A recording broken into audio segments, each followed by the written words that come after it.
NIOS DElEd बने शिक्षक अभ्यर्थी विद्यालय आवंटन के लिए दर दर भटक रहे हैं। आपको पता है कि TRE-1 सप्लीमेंट पहले जो रिजल्ट निकला था उसमें प्राइमरी के शिक्षक एनआईओएस से जो सफल अभ्यर्थी हुए थे विद्यालय आवंटन के साथ विद्यालय में पढ़ा रहे हैं। उसी TRE-1 वैकेंसी में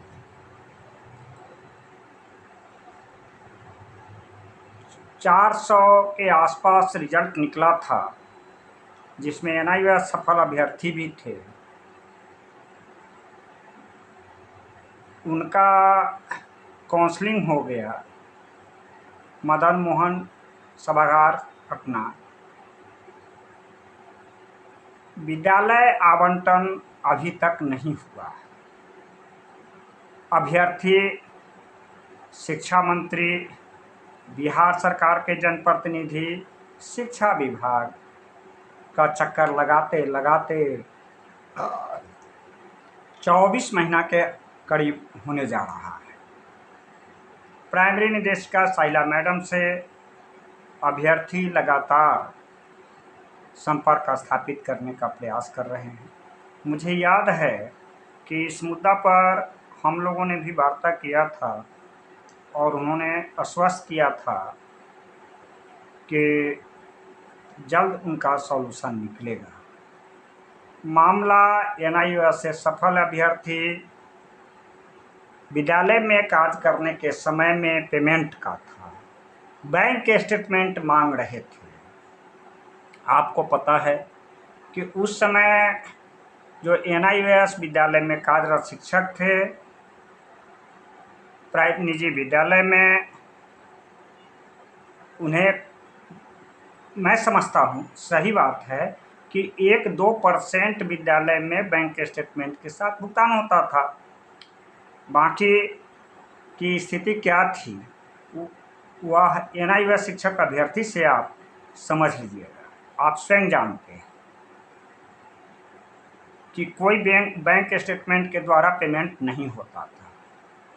जो भी एनआईओएस शिक्षक अभ्यर्थी बने वह राज्य सरकार के द्वारा, जिला शिक्षा विभाग के द्वारा स्वीकृत विद्यालय था और उसमें उनके टीचर का पूरे बायोडाटा सम्मिलित है और कहीं न कहीं जो एनआईओएस कार्यक्रम हुआ प्रशिक्षण का सरकारी विद्यालय में के द्वारा प्रशिक्षण प्राप्त किए, यह इंगित करता है कि वह विद्यालय में पढ़ाते थे। जब बैंक स्टेटमेंट की बात हुई, अभ्यर्थी के पास बैंक स्टेटमेंट नहीं था। 22 महीना हो गया।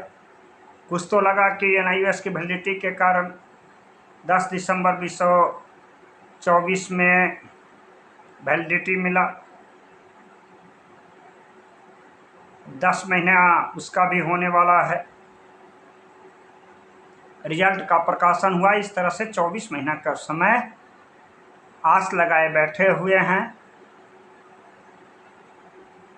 मामला सचिवालय गया। सचिवालय में इस नियमावली में शिथिल करने की बात कही गई, शिथिल भी हुआ। जिला शिक्षा पदाधिकारी, जिला शिक्षा विभाग के द्वारा त्रिस्तरीय कमेटी के द्वारा जांच रिपोर्ट देना था।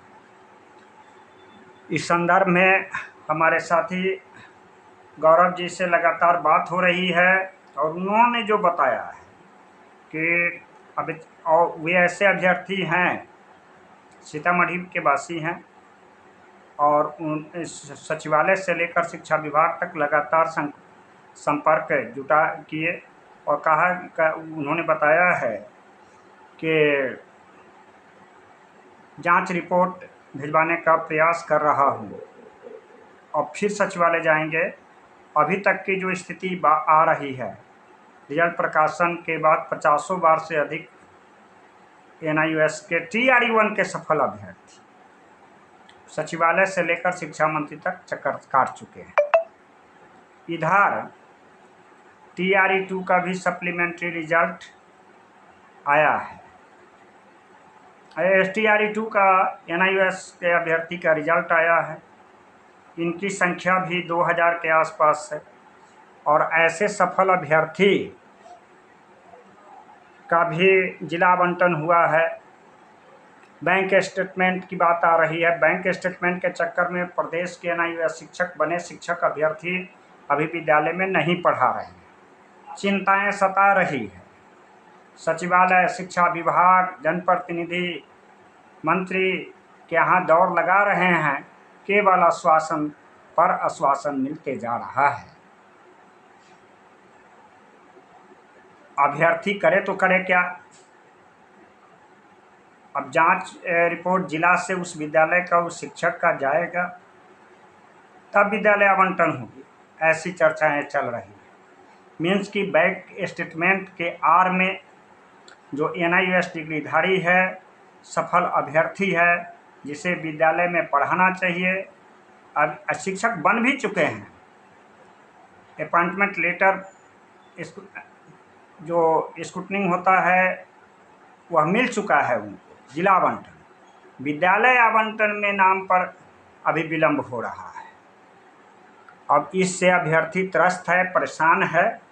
करीब इनकी संख्या 2000 के आसपास है अगर TRE-2 और TRE-1 सफल अभ्यर्थी को मिला दिया जाए। ऐसे अभ्यर्थी सड़कों पर हैं।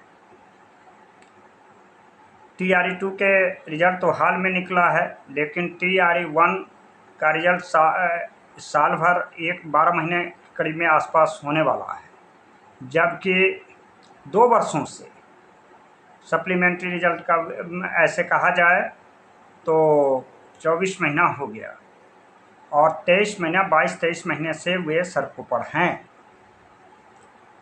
अब इसके लिए जिम्मेदार कौन है? तो इस चैनल के माध्यम से NIOS डिग्रीधारी अभ्यर्थी का अपील है कि बिहार सरकार, शिक्षा विभाग सुधि ले और जो बैंक स्टेटमेंट की जो मांग है शिथिल करते हुए नियमावली में जल्द से जल्द योगदान देने का श्रेय करें। चूँकि शिक्षक की नियुक्ति मिल चुकी है, विद्यालय का आवंटन नहीं है, तो पढ़ाएंगे किस तरह से? अभ्यर्थी बेचैन है। आशा और उम्मीद कर रहे हैं अभ्यर्थी कि जल्द इसका निदान होगा।